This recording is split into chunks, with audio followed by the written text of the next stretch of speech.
Halo sahabat sejarah misteri. Kali ini kita akan menampilkan episode keempat dari rangkaian episode kisah perjalanan Arya Mataram menuju Tanah Harapan. Di episode yang sebelumnya berkumpullah para punggawa-punggawa yang masih setia kepada Jipang. Lalu Pangeran Arya Mataram memberikan arahan dan instruksi bagaimana strategi untuk membangkitkan kembali Terah Jipang. Dan di episode kali ini, ada kejadian apa yang sekiranya bisa membuat perjalanan Arya Mataram menuju Palembang gagal? Apakah Pangeran Arya Mataram mampu dengan mulus menuju Palembang atau bagaimana? Nah, selengkapnya ikuti terus channel Sejarah Misteri dan jangan lupa untuk subscribe, like, komen, dan nyalakan notifikasinya. Jangan sampai terlewat di episode-episode mendatang. Yuk, simak ya.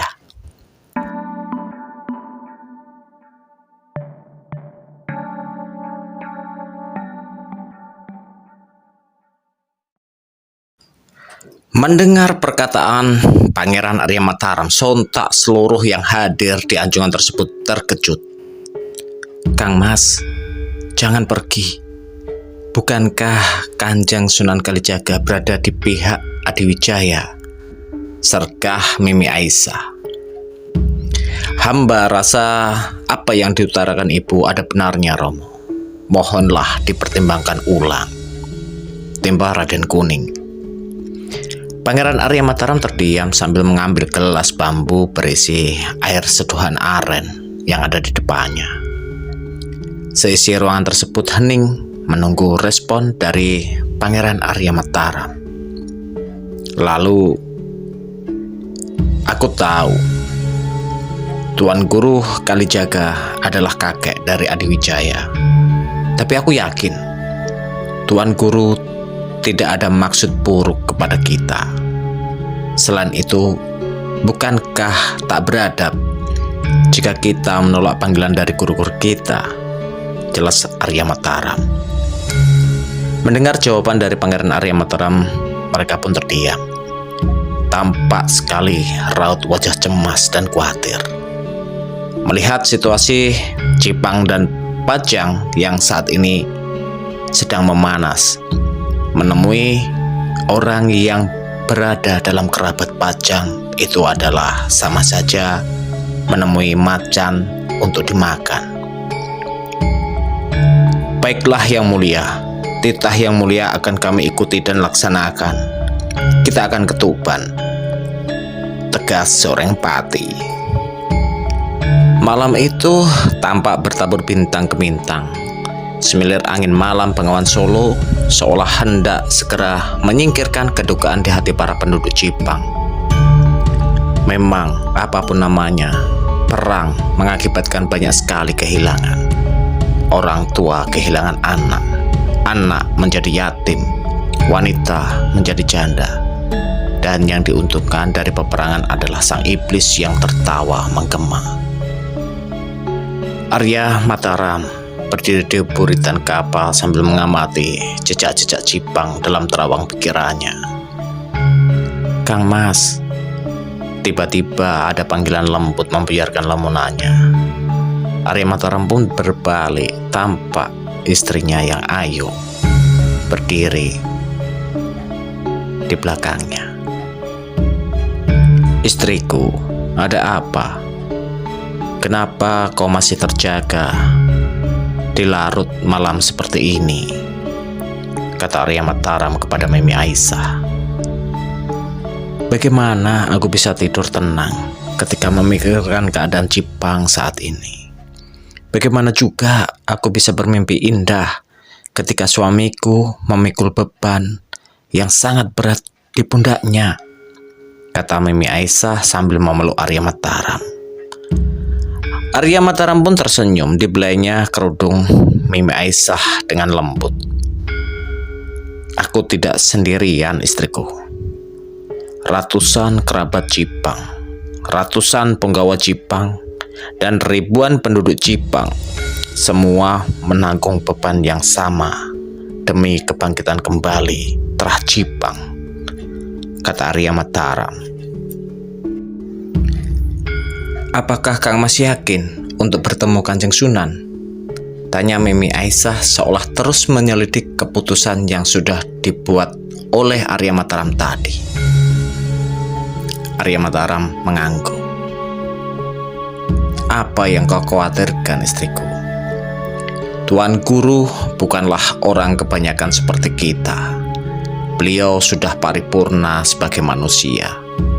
Pikiran akan dijebak oleh pajang ketika kita sowan ke Tuan Guru adalah pikiran nafsu kita, was-was kita, yang menandakan banyak sekali celah di kalbu kita untuk diisi tiupan-tiupan setan. Tutur Arya Mataram. Mimi Aisyah pun terdiam. Dia tahu karakter suaminya yang lembut hatinya. Dia pun tahu bahwa suaminya sama sekali tidak tertarik dengan berbagai tetek bengek kekuasaan. Bahkan ketika sebagai ahli waris, Pangeran Arya Mataram dinempatkan sebagai Adipati Lasem menggantikan kakeknya pun, dia menolak. Tak perlu cemas, istriku. Semua akan baik-baik saja. Gusti Allah itu maha mengatur segalanya. Kita serahkan semua alur cerita ini kepadanya. Kita hanya menjalani peran saja untuk melengkapi apa yang telah ditetapkannya. Jelas Pangeran Arya Mataram.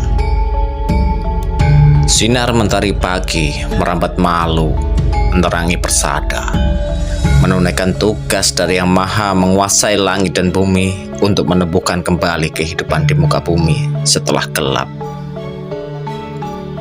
Tampak Tumenggung Arya Balun dan Tumenggung Wilapa menghadap Pangeran Arya Mataram untuk berpamitan menunaikan tugas yang sudah diberikan penerus Cipang itu.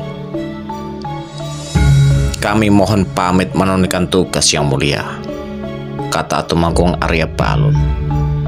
Pangeran Arya Mataram mengangguk dan memeluk kedua tumenggungnya yang setia itu.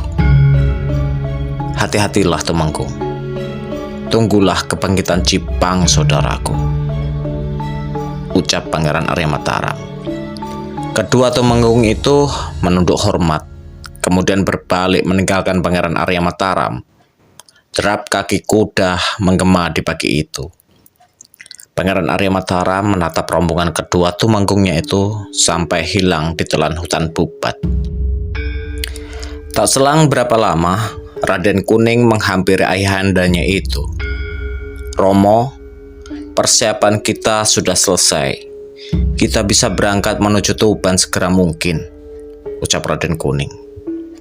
Baiklah putraku, kita segera berangkat.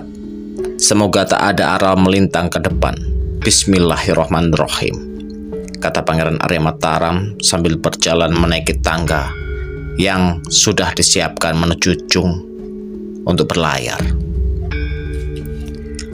Jung atau kapal besar Pangeran Arya Mataram kembali bergerak melanjutkan perjalanannya.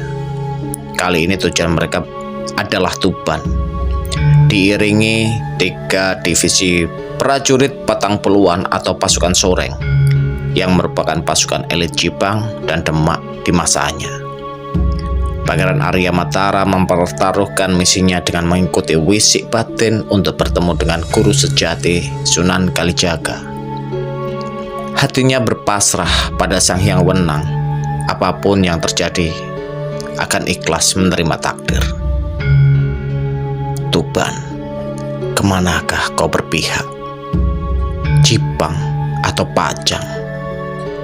Kumam Pangeran Arya Mataram. Izin melapor Yang Mulia, kata-kata Tohpatih membuyarkan lamunannya. Izin melapor Yang Mulia, kata-kata Tohpatih membuyarkan lamunannya. Kita merubah rencana Yang Mulia. Yang dari awal kita menuju ke Gresik, kali ini kita akan merubahnya menjadi menuju ke Brontong, menyusuri Anakan Bengawan Solo dan menuju Pelabuhan Brontong, jelas Tohpatih. Kenapa begitu, Soreng Patih? Tanya Pangeran Arya Mataram. Pajang kemungkinan akan menilai kita langsung Gang Gresik atau Ampel Denta, tuanku.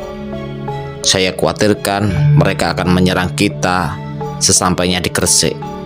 Sedangkan Tuban, Pajang tak akan menyangka kita akan masuk wilayah perairan Tuban, yang mana Tuban adalah wilayah kerabat Pajang.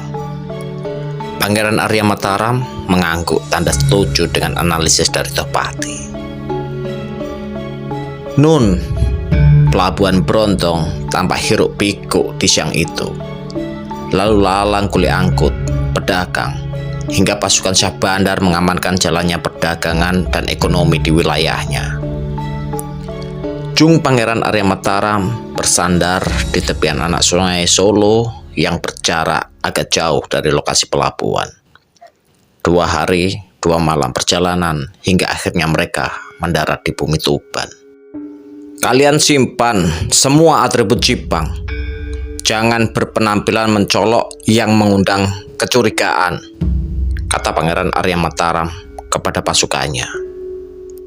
Ya, mereka semua menyamar sebagai kawulo untuk bisa dengan leluasa berbaur dengan masyarakat Tuban dan sekitarnya. Soreng Kawuh dan Ranah diberi tugas untuk membeli perbekalan yang akan mereka gunakan untuk menuju Palembang. Sedangkan Pangeran Arya Mataram, Raden Kuning, Tohpati dan Mimi Aisyah akan menemui Kanjeng Sunan Kalijaga. Yang mulia, pedati sewaan kita sudah datang.